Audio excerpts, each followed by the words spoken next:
Hi everyone, I'm Wafa Lango and welcome you all in next topic. In this topic about passive voice, we will try to get some important points.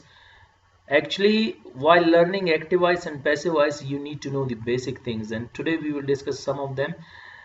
Subject one is called doer of an action. When you change active voice into passive voice, like I'll give you an example. You play chess. Now, passive voice have got the rules to change them. Actually, we have got a rule that we will discuss in detail, but I'll try to make you understand when you change active voice into passive voice, where subject takes the place of object and object takes the place of subject. Here you'll be writing you, and chess you'll write at the beginning because you'll bring it at the in place of subject. So that is what you'll shuffle the places. So subject is taking the place of object and object is taking the place of subject. Here a question arises: when subject takes the place of object and object takes the place of object, what will they be called? Here when object is taking the place of subject, so that will become a subject. If object is taking the subject is taking the place of object, will it be called object? Here most of the students I've seen, they say that when subject takes the place of object and object takes the place of subject, so there their names will also be changed. Now over there, when it comes over here, then it will be called subject and it will be called object. Keep in your mind, this will not be object and this will not be subject. Clear? How? Like here we will explain everything in detail. You need to understand what they are going to be called, that we will try to understand. Now here, see, subject is taking the place of object. It is not called, keep in your mind, object. And when object is taking the place of subject, it is not called subject. That what is it called? We will discuss it now in our lecture. One subject is doer of an action. If you go to my previous lecture, sentence and its parts, we have discussed subject and its parts. There you'll easily get it, but here I'll make you understand what actually do they mean. Yes, now doer of an action. See, one subject is doer of an action. Subject does something in a sentence. Subject performs an action. Clear? Like how you play chess. Now you is doing an action over here. Clear?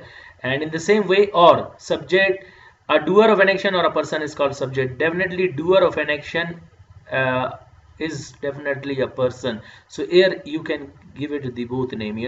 Why? Because here subject is doing something, and that is what you will call it, subject over here. In the same way, now further examples we have got over here. Now you are teaching Urdu. You is the doer of an action. Hamad has solved the sums. Hamad is doer of an action, and they will ignore mistakes. That is your subject. Now see, in active voice sentences, definitely you, Ahmad, and they are the doer of an action. They are doing something. So there you will call it doer of an action, subject. Now one subject is there that is known as title subject or topic subject. What do we mean topic and title subject? See, a person, place, or a thing in a sentence which we are talking about, that is called subject. So see, subject means also topic, which you talk about. Like Ali is a boy. Ali is over here not the doer of an action. We are talking about a person. And how do we talk about a place? I say Karachi is a city. Karachi is not called the doer of an action, and it is a marker. I'll not say that it is the doer of an action.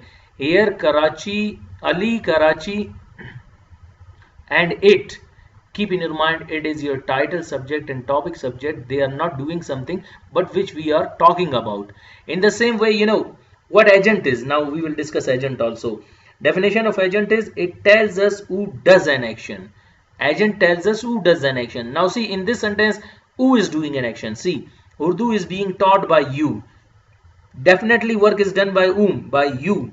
And sums are being solved by Ahmad. Now over there, this is called your agent. See, when we change active voice into passive voice, there your subject when takes the place of object, then there you are going to call what? Agent. Agent means doer of an action, that who is doing the action. And when object takes the place of subject, so there it will not be called the doer of an action, subject. That will be called the second definition of subject, that is known as title subject. So see, Here chess is, keep in your mind, your subject, but which subject? Title. The second definition which we have written here, this one is called your title subject, because that is the name of anything. Yes, like we say chess, a name of a game. And in the same way, when subject takes the place of object, there it will not be called object. Why it won't be called object? Because in object something is done, but over there work is being done by the same person, so how would you call it object? Over there in passive voice, subject is affected, like we will discuss. Yes, we have discussed that in active voice subject does something, see you is doing an action. In passive voice the same you is affected, work is being done by the same person, so there you will call it agent. What is the definition of agent? See, it tells us who does an action. Chess is played by you. So who is the doer of an action?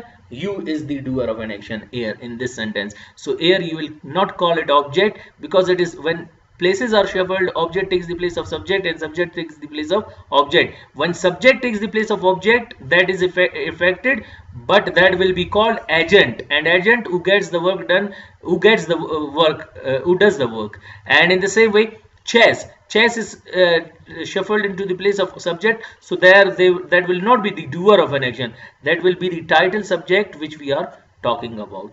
Hope you got today's lecture, and next lecture we will be discussing more important points about passive voice.